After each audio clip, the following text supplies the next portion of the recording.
if he also invoked God's protection.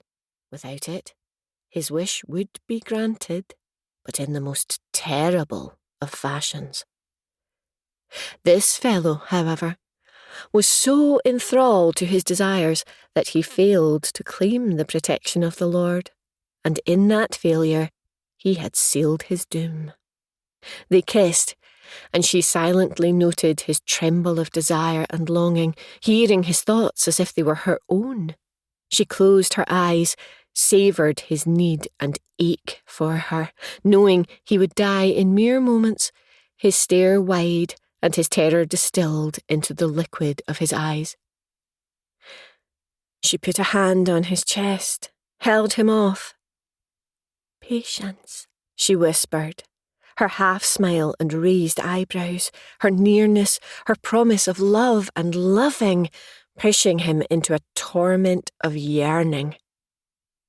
He was found several days later, his faithful hound's ceaseless barking drawing the neighbours' attention.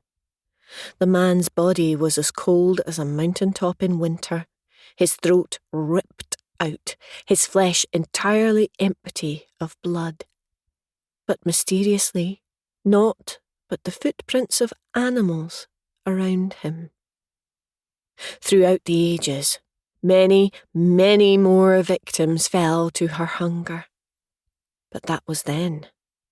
Now, as old beliefs die, religions fall, and people numb themselves to the lack of purpose and meaning in their lives with a sugared potion or smoking stick in one hand and a small box of flickering light and stuttering sound in the other, she has found a new way to pray. For down the centuries, her hunger for man-flesh has only grown. She has waited, shown the patience of the ages, and she will not be denied, for she is cunning, she is chaos, she is torments untold, she is legend, she is the Bavanshi.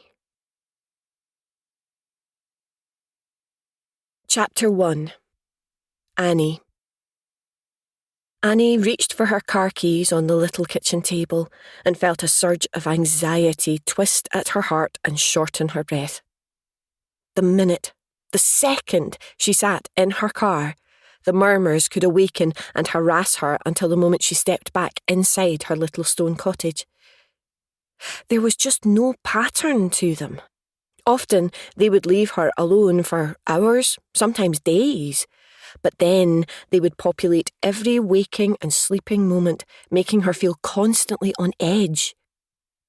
Inside the cottage, though, in the garden or by the little beach that edged the loch, they were much quieter.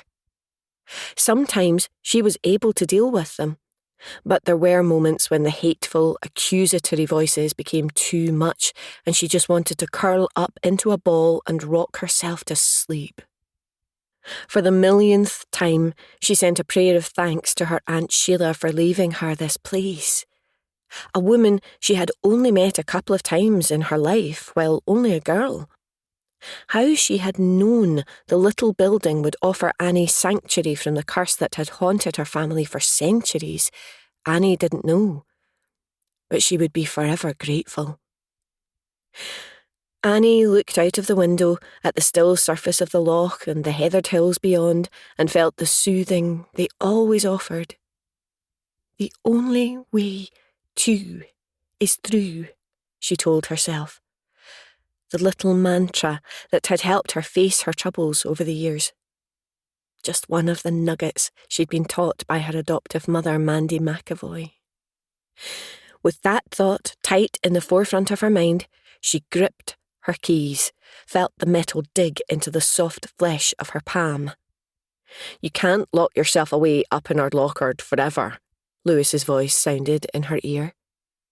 Her twin brother had phoned her just that morning from his office in Glasgow, like he did almost every day.